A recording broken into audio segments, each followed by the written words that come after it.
बिस्मिल्लाहिर्रहमानिर्रहीम। अस्सलाम वालेकुम वरहमतुल्लाहि वबरकातुहू। आज हम एक ऐसी इबादत के बारे में बात करेंगे जो अल्लाह ताला के बहुत करीब ले जाने वाली है। वो इबादत है नमाज तहज्जुद, जो रात की तन्हाई में अदा की जाती है जब दुनिया सो रही होती है और बंदा अपने रब से राज व नियाज कर रहा होता है। अल्लाह ताला कुरान मजीद में फरमाते हैं, और रात के कुछ हिस्से में तहज्जुद पढ़ा करो, ये तुम्हारे लिए इजाफ़ी यानी नफली इबादत है।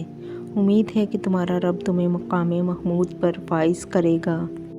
इस आयत से मालूम होता है कि तहज्जुद एक ऐसी इबादत है जो इंसान को अल्लाह के खास मुकाम तक पहुंचाती है। एक और आयत में है, वो लोग रात को बहुत कम सोते थे, यानी नेक लोग रात के वक्त उठकर अल्लाह की इबादत करते थे।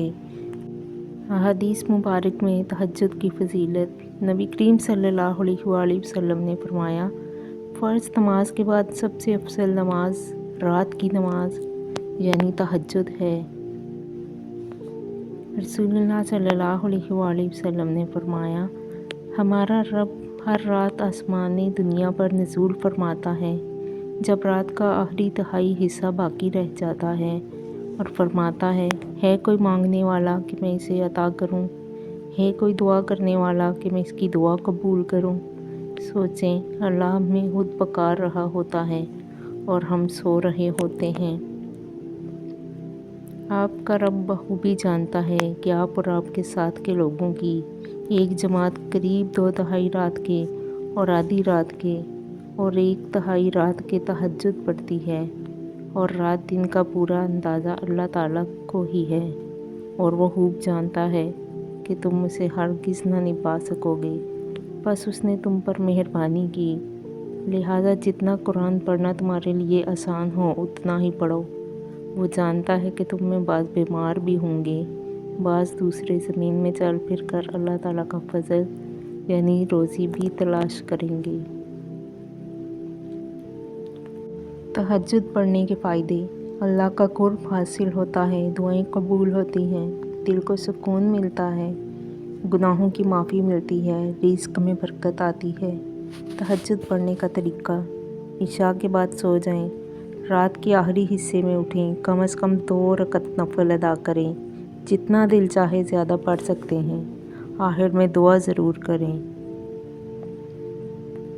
याद रखें, थोड़ी इबादत भी इखलास के साथ हो तो बहुत कीमती है। दिल को छू लेने वाली बात, जब आप रात को उठते हैं, सब सो रहे होते हैं और आप सजदे में होते हैं, तो अल्लाह ताला फरिश्तों से फरमाता है, देखो मेरा बंदा सब को छोड़कर मुझसे बात कर रहा है। सुभान अल्लाह। आखिर में दुआ है, या अल्लाह हमें तहज्जुद पढ़ने की तौफीक अता फरमा, हमें अपनी मोहब्बत नसीब फरमा, हमारी दुआओं को कबूल फरमा और हमें अपने ख़ास बंदों में शामिल फरमा। आमीन या रब्बिल आलमीन। अच्छी बात को फैलाना सदका जारिया है। वीडियो को ज़्यादा से ज़्यादा लाइक करें, शेयर करें और डेली हदीस के लिए चैनल को फॉलो करें। कल मिलते हैं एक नई आयत, एक नई हदीस के साथ। तब तक के लिए अल्लाह हाफ़िज़।